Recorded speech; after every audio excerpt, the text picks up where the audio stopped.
坐骨神经痛就靠这招了。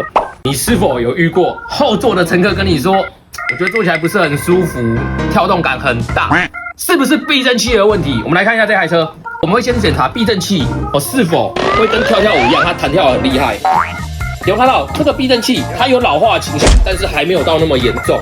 它想要做一个避震器的升级，但是避震器的升级，它的弹簧会加粗，有时候这样子的性能跟效能可能会不如你的预期，而且单价要比较高。经过我跟客人讨论，我觉得这个方案也不错。这个是原厂的坐垫，它后面的坐垫的海绵比较薄，因为年份的关系，它里面的海绵可能已经氧化凸起哦。这台就是我们自己的代步车，你看到这个它的厚度跟坐起来的舒适度就是不一样，海绵的加厚就能解决后座乘客舒适度的问题。你也有这方面的问题吗？欢迎跟 Hanson 哥一起做讨论。